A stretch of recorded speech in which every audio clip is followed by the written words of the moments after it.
up, guys, and welcome back to the Try Time Podcast. I'm Matt. And I'm Callum.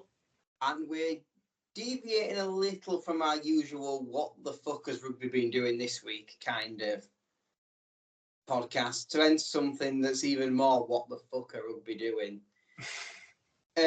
So I guess just to kind of pretext this, because what always happens is we record this and then breaking news happens. So right now, you probably know exactly what Super League, Championship and League One looks like next year. Unfortunately, past us don't, so we're now going to go do IMG's job properly. Yeah, so this is what do you want to call it? What we would do This if is we were This is Try MG.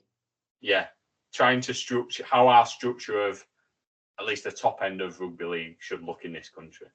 Yeah, because I've kind of thought initially about the top flight because I don't actually think Championship League One is all that broken. So if it ain't broke, don't fix it. Right. I'll let you get into yours anyway. Whereas you're still pissing about the lower divisions. I mean, I don't know what he's gone for, but the last thing he said to me about this was, how do I do promotions over a league that's got some random reserve under 19s in it? So I'm very intrigued to see where this is going. Yeah, well, you'll find out, mate. Don't you worry. I'm sure I will. So I guess the first question is, how big is the Super League? Because I think 12 is too small. And let's face it, as much as the teams will cry that they're not getting as much money, the fans notoriously hate loop fixtures. And it is also one of the biggest loads of bullshit in the sport. Because imagine if just on your position, like you look at last year, who would you rather face 3 times? I mean, who finished 9th last year? Was it? Did you finish 8th? I think so. Was it Huddersfield? I feel like Huddersfield's ringing a bell there. Yeah. What would you rather do? Play Huddersfield away twice, where they can turn up on the day, they're a spirited outfit, or play 10th place Hull FC that's basically just like rolling a toddler over and stealing candy from a baby? I mean, a part-time team beating Hull FC, like that is 6 points easy. And I say this as a fan of one of the teams that has lost to Hull FC. Yeah. So loop fixtures are stupid, is what we've established here. Yeah, well, everyone knows this. Like, everyone does agree on this. I feel like it's a universal. Yeah, I guess the flip side of that is Wigan and Catalans, top 2. Catalans this year, pudding. Wigan this year, still absolutely world class. I mean, if you've managed to get the luck of the draw and have what Hull FC and Catalans as your loop fixtures like we have, as opposed to Wigan and Huddersfield, like, you know, you're in a much better position.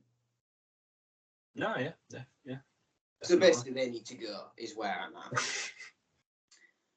I guess before I go into the teams as well, and this is quite an important part to how I've structured this as well. Magic staying or going, because I voted to keep it. Yeah, I think that's kind of... I'm not even include that in my structure because I just assume that would stay. Okay, because I've kind of thought logically here and thought, right, if we're insisting on having a franchised closed shop, which I don't think is a bad move as long as each club has clear criteria of what they need to do to maintain / improve their franchising position, then I think you have to think about how we're marketing Magic. Yeah. So the first things I've got to think are, what are my games that are going to get people through the door and make people stay, even if they aren't a fan of those clubs? And there are 3 that come straight to mind. Wigan and St Helens. Probably the most competitive of the derbies currently in Super League. Yeah. The whole derby. It goes without saying, it is probably the most intense in Super League. And let's face it, both sides are always fired up for the occasion, including Pele's forearm. And then the third one has been missing for way too long. Oh, this is where you're going to make me happy now, aren't you? You're going to give me hope. We're bringing back the old rivals, the 2004 Grand Final rematch, and 05, and many other games. Yeah, I'm going to say a million Leeds games. and Bradford. Yeah. So they are my first 6 in. And that there is my core underpinning of what is going to sell the tickets to Magic. And you think logically where this is. I mean, we've already said it on the other week's pod. We wouldn't keep it at Ellen Road. If, however, the clubs get their own way, the fact that it was cheaper travel and they've made a profit and it stays at Ellen Road, you do Hull, Derby and maybe Wigan Saints on one of the days, and then you put Leeds Bradford on the other because they're the local fans that will fill the stadium up. Yeah. So it doesn't matter so much if they're on the Sunday because they've not got to travel the same distance. And actually, that's going to bring a lot of fans into the ground because of the two clubs and the return of the rivalry, etc. Yeah. Obviously, there are still plenty of other clubs currently in Super League who are deserving of their spot to stay. So it goes without saying Warrington are in. Yeah. Catalans are in. Yeah. So that's what, 8 so far.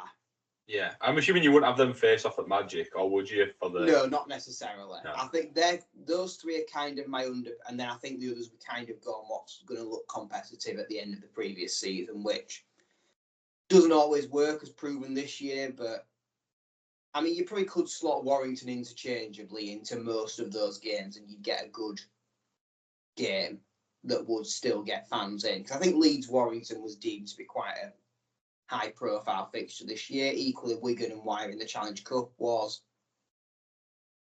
I don't think they're a problem to slide in. Yeah. So that's obviously 8 sorted. And probably the end of my category A's. Right, also, Bradford are category 8, right? All right, then. Well, that's a lie. My category A's and then Bradford who are in there for the bands. Right, yeah, that's more realistic. With that dump of a grand, you are no way at category 8. No, I know, but yeah. I assume in his dream world, we're not playing Odd 12 anymore, or we're playing. No, but unfortunately, this is somewhat realistic, so you are. You're at the Oh. So that then leaves me with 6 spots left. So I'm kind of looking at the rest of the Super. You're definitely going 14 teams. I'm going 14, 100%. Right, go on then. I think there is a longer term expansion to 16 that could happen, but I'm going to start at 14 and I'm going to set certain clubs clear targets to get their Super League spots. Right. So I'm looking down the rest of the table. Lee obviously won the Challenge Cup last year. They're well and true the form team heading into the chase for the playoffs. I think they will probably end up in there at the season's end. And as much as he needs to lay off Twitter and wine, Derek Beaumont is the kind of owner that just loves the game and the sort of person you want investing in a club. Yeah. Because he's someone who's going to put the rugby and the bank balance on equal measures and not just asset strip. Yeah, I mean, that's one of the things with Beaumont, which you've got to give him, is he's almost like a rugby fan first, owner second, isn't he? Do you know what I mean? He absolutely lives and breathes that club. Really. And as much as I don't always think he necessarily goes about his things in the right way, i.e. slagging off his own social media admin team for not updating the game quick enough, we do ultimately need people that are interested in investing, growing the game. And actually, he has got a right sort of growth agenda. So Lee are in. Right. The next team I thought, and this I think is going to be a popular one, is why are we throwing away our big expansion opportunity in Super League this year? A team that got 5,000 through the door on game week 1, but have been absolutely shafted because the fans are fed up of seeing them watching a league where they know they're going to be relegated before it passes through. So I'm not going to do that, and London are staying in Super League to take spot 10. Yeah, I think that's probably right. And this was where I started to get interesting. So my next move is a controversial one, and that is they might have lost the streak, but we know they're heading back up. Wakefield's return to Super League is, I think, rightfully confirmed. Yeah. So how many are you on now? That's number 11. So you got 3 more. So obviously the ownership structure at Wakefield is much better now than what it was. You've got a really community-minded owner who's invested in making Trinity the hub of that city. And okay, they're never going to get the biggest attendances by nature of where they are. But again, the kind of that perfect team, if you need to slot them into a rivalry somewhere, they've got enough rugby league history that you can big that up. Yeah. And obviously with what they're doing off the pitch, they're proving they are Super League calibre. I mean, look at the signings they're making. No, yeah, I agree with you on that. The league with the championship this year.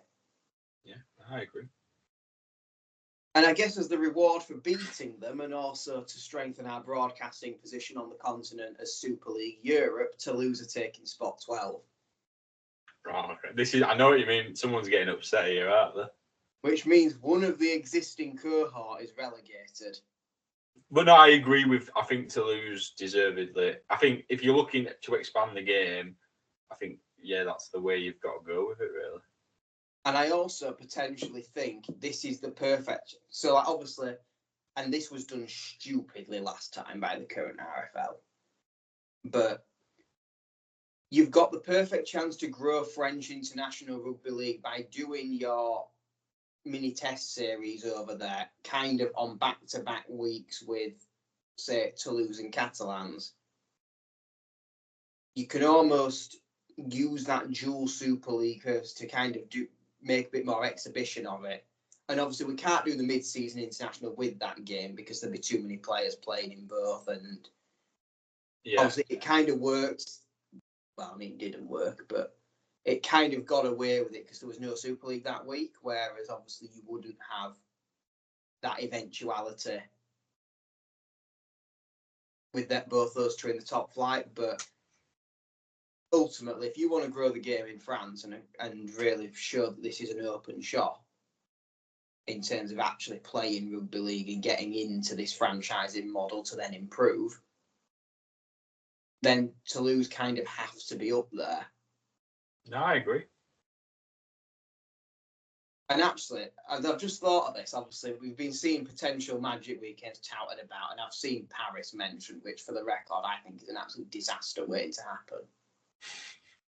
That being said, somewhere in an equally good ground, not as far from French rugby heartlands, that has good connection, is not a complete write-off.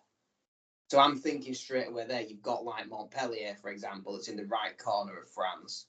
Yeah. You've got Marseille that has an international airport. I mean, can you imagine Magic in the Stade Velodrome?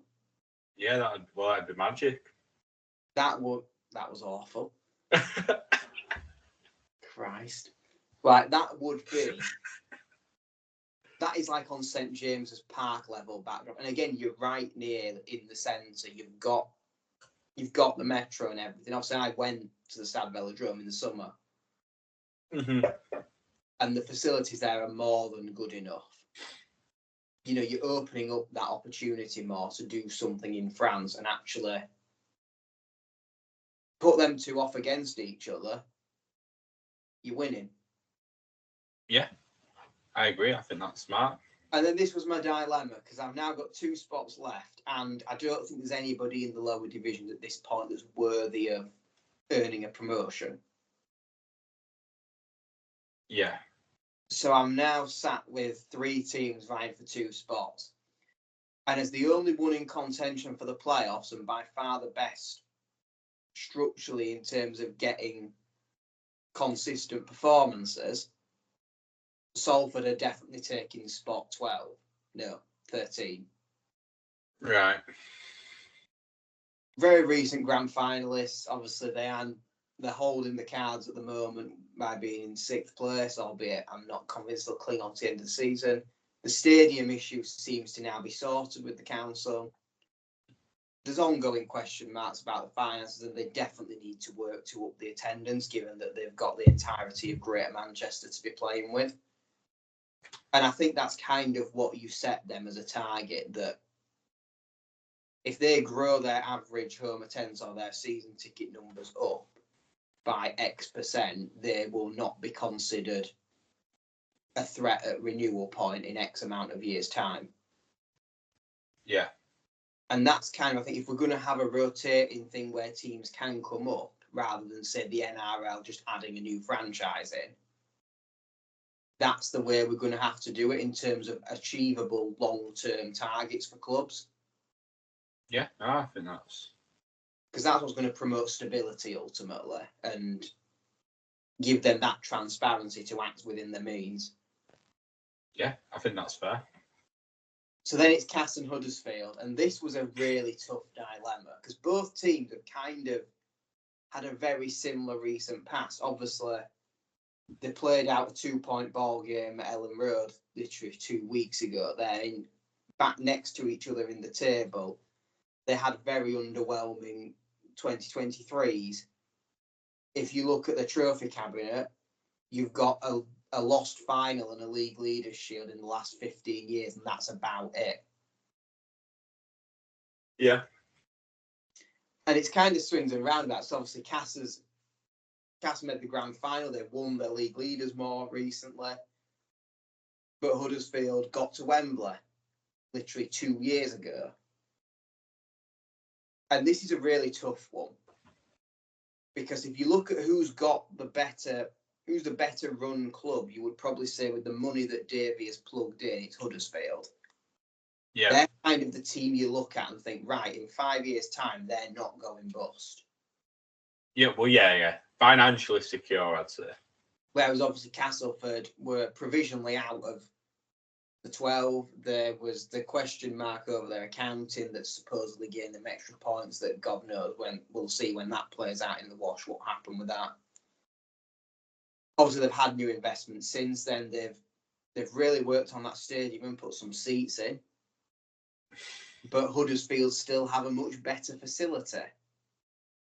Albeit fan base is going to Cass. Yeah, massively, yeah. And I think if you're looking at this, if Huddersfield get relegated to the Championship,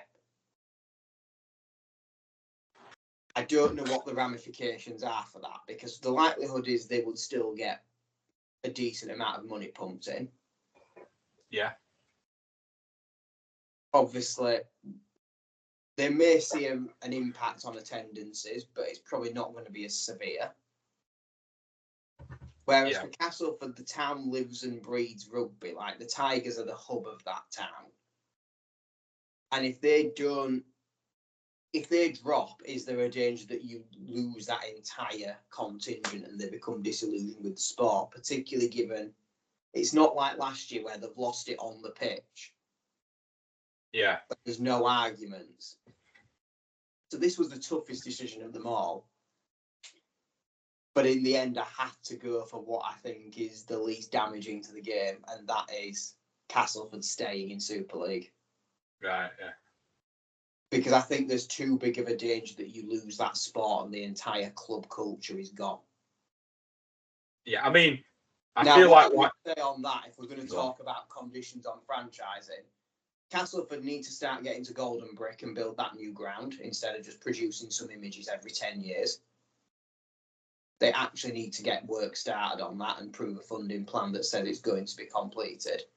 And for Huddersfield, again, it's an attendance growth target. Yeah. If they can hit a certain... Let's say they get to a position where their average attendance over a championship season of home, let's say home support only, given that you've not got the same away following to bump it up, is 4,500, 5,000.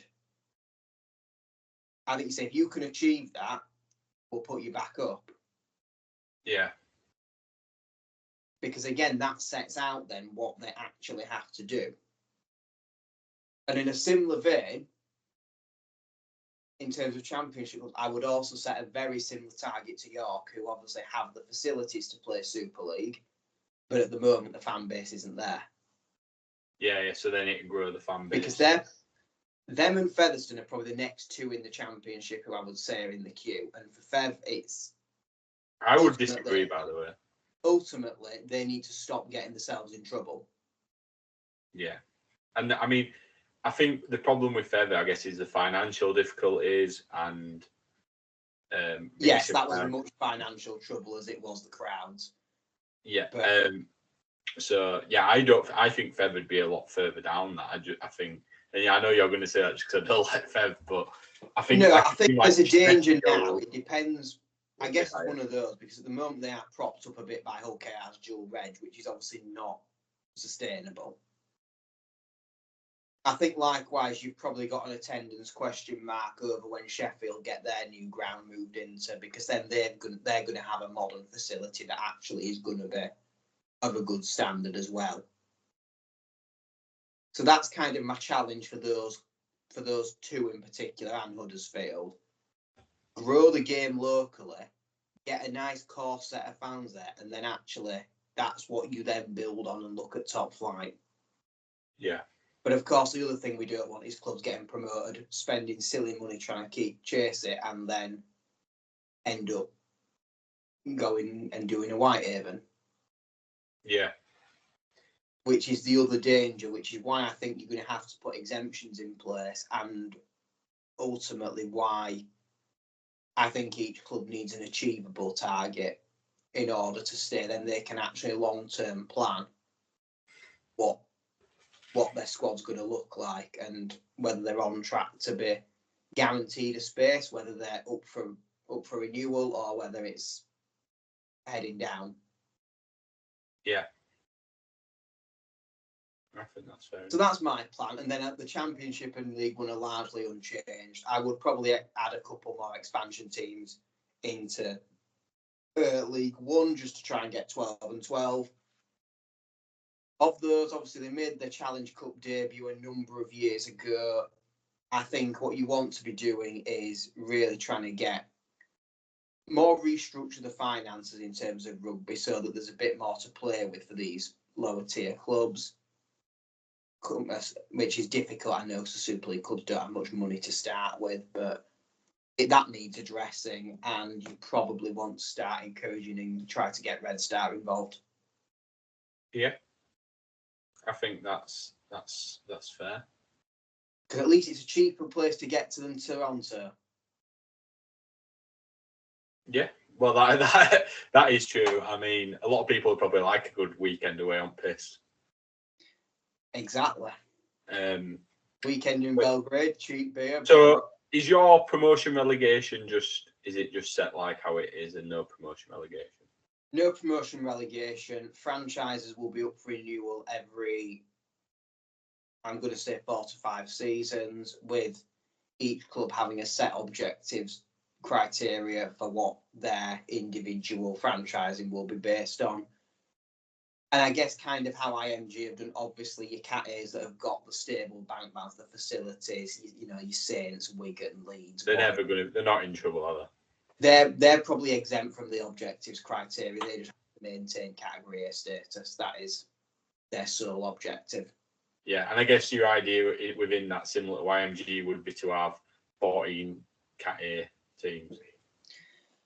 I don't mind not all of them getting there, because I think ultimately the nature of having these objective systems, especially for like the Championship club, is that this league potentially grows. Yeah. I mean, if you have a system where all 14 are either Cat A or have hit their retention objectives, but then Sheffield and York somehow start pulling 7k average home fans in, you're up to 16. Yeah. Oh, and so yeah. Fine. Because then in that situation, I'd probably look at, right, where are we? Okay. League One, 12 becomes 10. 12 becomes 10 with 2 going up to the Championship. Yeah. And then you open that door. You do a season with 10 in, then the following year you open the door to new expansion clubs wanting to come in. Yeah. No, that makes sense. That's fine. And I think ultimately then if you get to a position where you end up full, which, I mean, I think you're a long way off, don't wrong. Yeah. But if you're starting to, say, hit 20 teams, for example, in Super League and your Championship's still stacked, then that's probably when you can start looking at a more sustainable promotion relegation and closing that gap. Because the biggest problem, I think, with the current system is the financial disparity between what getting relegated means. Yeah. Because clubs can't afford to stay full time. They can't afford to keep the squad. And that's what I think really makes the difference in terms of why you see these fire sales. And I mean, Wakefield have stayed full time. They've fortunately got the money to do that, but that is a very rare case. London, Well, to be fair, so did Lee and so did KR when they came down. But I know what does that tell you? They're the bar Lee, who have obviously got the stupidly rich owner, so they're sugar daddy in the way up there. You look at KR and Whip, they're the established Super League sides that ultimately could rely on a minimum core home fans and realistically knew they were going to be in the Championship a season. Yeah, I guess another side of that is like Bradford war when they first came down, but then kind of shows the damage of not going straight back up, then led to more It's an interesting one. Now, you wonder what would have happened if they beat Wakefield in that £1 million game and whether or not things would have turned out differently. Yeah, I mean, that's a good what if sort of question, I guess. But yeah, one question I've got about yours before we move on to mine is what's happening with your playoff system in Super League? It's a good one, and I think this is ultimately where, and I think the old Super League suffered from this as well in terms of it's not, you don't necessarily get the most exciting playoffs. I think I'm ultimately going to keep the top 6.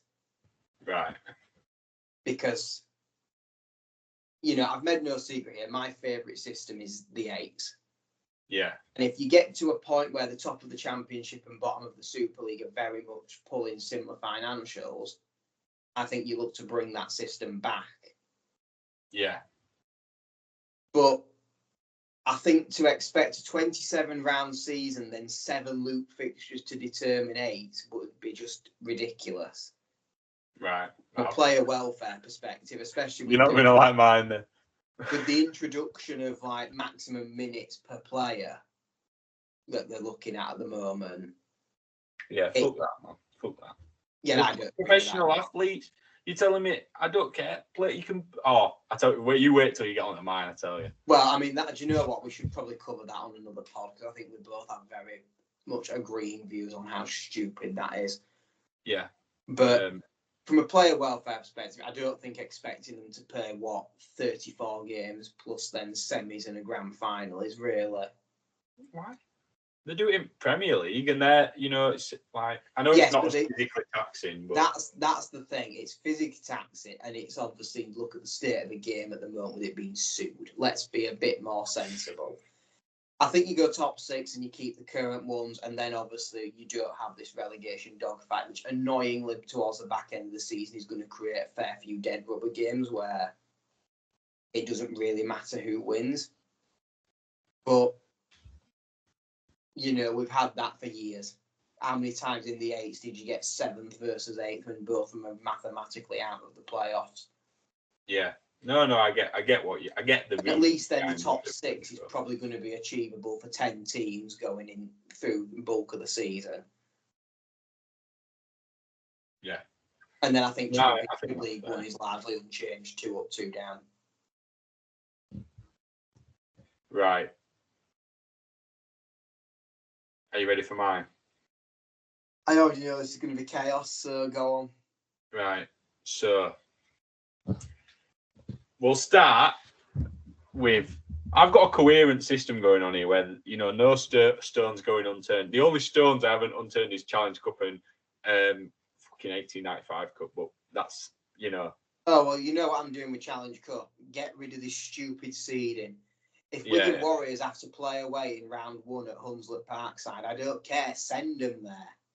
Yeah, but that's, right. So I haven't talked about them, but so I've got a 16-team Super League, right? Okay. I'm going to go through this a bit quickly. I'm not going to go team by team like you did because it's pretty. Well, I'm assuming we've got pretty similar lineups. Obviously, you've got a couple extra, but maybe just highlight the differences. Yeah, so 16-team Super League. Just want to preface, in this mystical world, they are all full-time, which I think they have to be in the top 5. Probably, although London have proven otherwise. But yeah, but I think going forward to create a sustainable system. So this is what the lineup is looking like. So you've got the current 12 teams. The teams that are all currently in there are all still in there. Huddersfield will love you, but go on. Yeah. Then I've got. Well, I mean, if you had 16 teams, Huddersfield would be in there, wouldn't they? Oh, 100%. Yeah. Like. It'd be Huddersfield and probably York I'd bring in. Yeah. So I've got the current 12 teams. Then I've got Wakey, obviously. Yeah. Bradford, obviously. Yeah. Toulouse, obviously. Yeah. And then the one other one. So I've currently got 3 names. Sheffield. Yeah. York. Yeah. And Widnes. Widnes purely for the club history and fan base, which is kind of what you kept Cass in for. Yeah, and Widnes were kind of in that periphery of, again, they're on the verge of taking that position as like the first ones to go up when it all comes like for renewal and stuff. Yeah. So I don't know how you decide between them, whether it'd be, because I think if you look at that, if you go off performances over the last... You're telling me we're having a 3-team 1895 Cup to determine who goes up? No, I don't know how, but like, if you went on fan base, you go in Widnes. If you went on facilities, you go in York. If you went on performance, you go in Sheffield. So there's literally all have something going for them. Like Sheffield over the last 5 years of... We'll see how the season ends, I guess, but yeah. But based on what I have put on the other teams within the lower brackets of like Championship League One, I don't know. I'm now really... I'm surprised we haven't gone for an 18-team Super League at this point. Maybe that's what it needs. But for arguments, I don't know why I want to say Sheffield, but let's go York, because I think York have got not the worst fan base compared with Sheffield. York have got more... We're going York, right? York. Right, okay. So then you've got a 16-team championship. Let's fucking go. Like, this is symmetry, right? So you've got the 10 current championship teams, because obviously the 4 have gone up. Yeah, that makes sense. And I've put there in brackets that Whitehaven are going to be supported financially back to full health in a similar way as Bradford have been in the past. People shit on Bradford for RFL's up. Yeah, we're going to help them. We're going to help them out. Callum's jiggling his bucket again. Yeah, we're going to help them out. The Avon are fine. So they're in there, because I think it's important to have this, especially because I've got to add 6 teams into that. Oldham and Keighley, obvious. Both teams. Yeah. I mean, Keighley's a bit, but Oldham on the up, definitely. They do have to go. You just don't like them. No, but yeah. Workington, which I think 3 Cumbrian teams in a league like that would be perfect. Then it gets interesting. I can already tell it's going to be hurricane season. Yeah, so Midlands are in there because I think... Please say you've put North Wales for the same expansion regions. And Cornwall. Fuck it, let's do it. I'm just imagining the Workington to Cornwall away day. That is going to be shit. Yeah, well, it's better than Newcastle to Cornwall, and that would be in League One, so... But in this world, this is rugby league with money, so that don't matter. Right, I love how you've got this extra money that's coming from nowhere, where I thought about marketing magic to bring more money in. But we're gonna doing this in a more realistic financial state than you. But yeah, this is like in an alternate universe where every club's got a sugar daddy. Yeah. But no, like you could swap them teams around it, not whatever, you know what I mean? It's not. Oh, can we add another rule to both of our Super Leagues? Go on. Killshaw is banned from drawing nooses around players. Yeah, well, Killshaw's banned. Killshaw is officially banned from. Have we extradited him? Yeah. Right, he's got a full regulatory lifetime ban. Fabulous. So that's the championship, and then I've got. This is where the symmetry goes a little bit. I've got a 20-team League One. Oh, for fuck's sake! This is rugby league. So, and I've put in brackets. There's scope to add more expansion teams. I'm up for this being a 20. I'm up for a 24 league. Oh yeah, let's just go for a Tuesday night away at fucking Edinburgh Eagles. No, we can sort fixtures out so that we can sort it so you play teams far away once and you play close. We can sort all that out. That's all. Don't get. You know what I mean? No, but go ahead. Right. So the teams within this, obviously, we've got the other 3 teams from the League One now: Hunslet, Rochdale, and Newcastle. Newcastle, I'm looking not to be. Rochdale have been very screwed over here. Yeah, I said you can swap them with fucking Cornwall if you want. I don't care. That doesn't matter. Right. And then you've got also in there the new expansion team, which they're bringing in next year. Yeah. Which, not French elite, we're not going down that route, and you'll find out why later on. So give me fucking Ghoul. Let's say Ghoul are in. Right, okay. And then, this is where it gets exciting. You've got all 16 Super League teams have got a reserve side. It's a fucking requirement if you want to be in my Super League. And you're going in League One with reserve team. Oh, God. So you've got, imagine that, you've got fucking Jai Fields fucking pulled his hammy a couple of weeks. Not pulled his hammy, that's a bit extreme, but needs to get some fitness back. Oh, well, what's worse than going unlit You could have away? gone for like Jai Fields having week off because he's having a kid or whatever. What, so he's playing reserve grade? Well, I thought maybe you were going to call someone up, but So playing in League One. No, yeah, but I think the idea of having reserve grade I think the preface is there. I understand it's not really going to happen, but is my dream. The unrealistic part here is all 16 doing it, and where I think you also would be better served here is if you're adding more expansions, you probably want to kick the reserve grade into their own league to better facilitate that. But it's hard when there's not enough teams currently. I don't want to say now the three you can't have 14 teams plus 10 expansion teams or something like. No, yeah. I agree. You can't have. There could be scope to get that in the long run, or you'll see when I get towards how my promotion relegation system's working. So you can tell we've got 52 teams there. 52 teams. You've got within the Championship and League One, that's 36 teams. Work that out somehow into 6 groups of 6 or something for 1895. Yeah, whatever. Don't care. Right. Promotion relegation now. This is where you're going to like me now. This is where I want to see I want to be down at Oddsall on a Tuesday night. I want to be doing it. Why not? Why can't they do it? They can train on a Tuesday night. Fucking play on a Tuesday night. There you go. Forget play well. Times that won't be an issue. Yeah. Oh, yeah. So we've not forget Super 8s. Forget Super 8s. We've got a Super 10 system on the go. Oh, this is awful already. So top 10. So this is how my Super 10 system's going to work. Hang on. Either this isn't split equally in the slightest, or you're telling me that you're going to have the top 10 in Super League, 11th just fuck all. And no. This is what I mean when we get towards League One about that, because I know what you're saying, because there's not even 10. I can see where you're going. It's going to have the remaining 6 Super Leagues and 2 something daft. Right, so we've got the first one, obvious, is going to get your Super League champion. We've got the top 10 in Super League. So I don't know exactly how you're going to weight it. Everyone can play each other once, whatever. But I don't know how you're going to go off how did they do it when they did it now? They did the current season. You carried your points over and then did the playoffs. Yeah, which I'd keep that. That's fine. Right. So then we've got the bottom 6 in Super League. And this is why it's weighted towards Super League teams in their favour, which they complained about. You got the bottom 6 in Super League and only the top 4 in the Championship. So there's more chance of a Super League team keeping their place. And you can have your middle thingy game or whatever, but you've got the top. Are you bringing the £1 million game back then? Yeah. So you've got the top 6. No, the top 5. The top 5 in this are in Super League. 6 versus 7th would be £1 million game. Then you've only got 8th, 9th, and 10th who guaranteed down.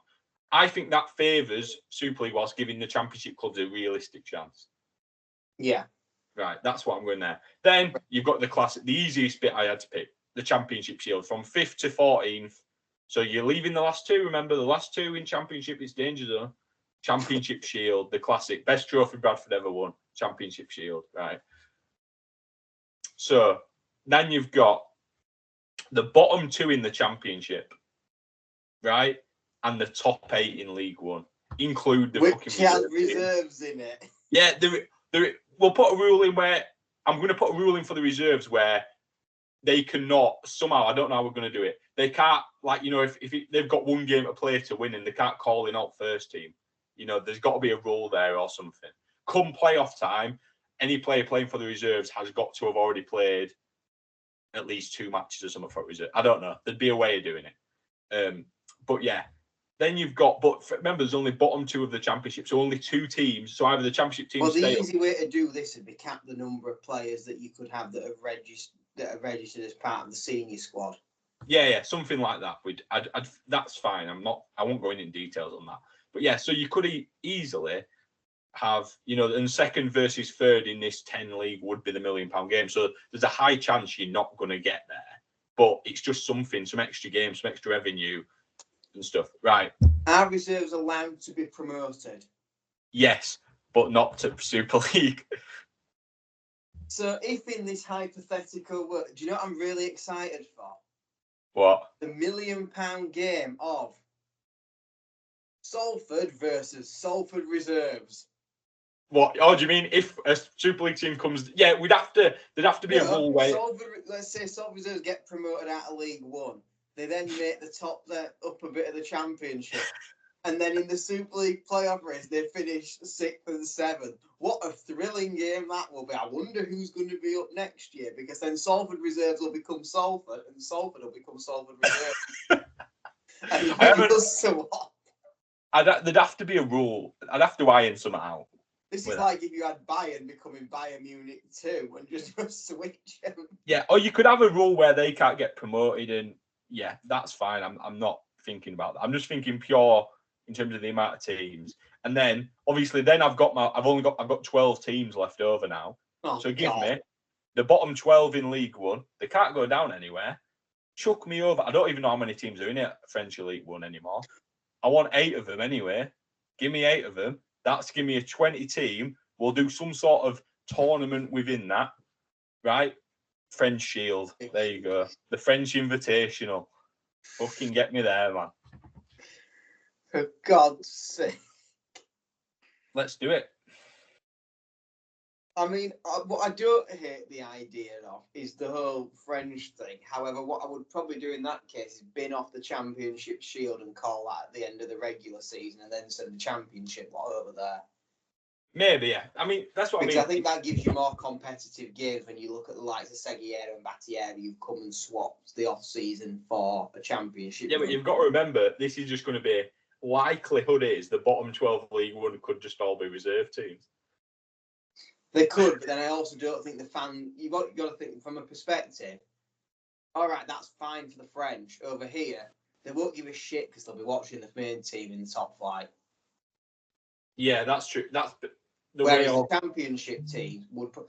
If you said, right, this is a chance to go watch Batley play Carcassonne in an exhibition game for the French Shield, Batley would be thinking, all right, this is a good trip. We've not done this before. Let's go.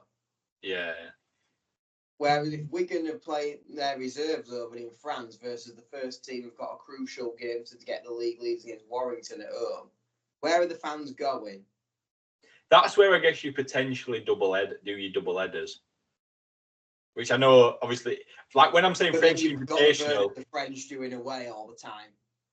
Yeah, but I don't know if there's a way of doing this in a way where that one wouldn't necessarily be a 20-team league. It could be like more of a maybe 5 groups of 4. I genuinely love the idea, by the way, of having a bit more continental action with like the French clubs and stuff, particularly because they've probably got the best infrastructure outside of the UK, but within Europe. Well, they have, haven't they? Yeah, really. Yeah. I mean, if you could get the funding away, what I'd love to see is bring over some of like the PNG development squad and. Yeah. What would you have? Kevin Appo versus Brother Appo. Don't know. He might have brothers who play rugby. I've got no idea. But... Probably. But yeah, I think with what I've done, it's like, I think in a dream world, you want to have this many clubs. There's some good ideas in there. I like it. I just think League One is where it goes to pot. Yeah. And you know, with a hybrid of the two, actually. I'm going to say, I would probably incorporate the whole Championship guys not in promotion versus the French. And actually, that's probably good in terms of getting more people involved for obviously the attendance targets in my version. Yeah. No, even if you can somehow make it like a bit of a, I don't know, like a festival of rugby somehow over And I guess I don't know what I'd do for Magic because I've got 8 games over Magic, so which should easily be split. And he's well, 4 and 4. We used to do 4 and 3, so it's possible. Yeah, 4 and 4, and it's a bit shit on the Sunday if you're the last game, and you've probably got to then think even more carefully about venue. But yeah, but if you have it like, I'm a big Etihad guy. You have it at Etihad and your Sunday night game. Ironic for an Arsenal fan, but go on. No, like it's been the best Magic venue I've been to. And if you have like Saints Wigan, it's not going to have much issues. It's quite local, isn't it? It's not. It isn't, but then you've probably got people that want to stay for that. And if you've, say, opening the show with London against Pass, then I don't know. Yeah, I mean, I guess it's, I didn't really think of Magic partnerships like you did, to be fair. I can tell. I'd definitely go down the rivalry route. And I think even within mine, you've obviously got like your Catalans, Toulouse, Cass, Wakey, it can work.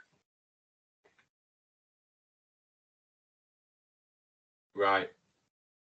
Are we ready to wrap it up then, do you reckon? I think we've lost Matt, to be fair. I think Matt's out of here. So I think that might be the perfect time to end it, to be fair. Something's happened with Matt's camera or something. But I think I'm half back, but I don't know. I can hear you now. We can hear you now, but right. I'll outro it, mate. Don't worry. I'll outro right, it. I'm gonna dash since I've broken. Yeah. Right. Yeah. All right. So thanks for watching, guys. Thanks for listening, and yeah, make sure you're subscribing on YouTube. We've still got that competition going on, and yeah, thanks for listening, and let us know what you think about our systems and setups, and if you do the same and what you do. But yeah, see you later.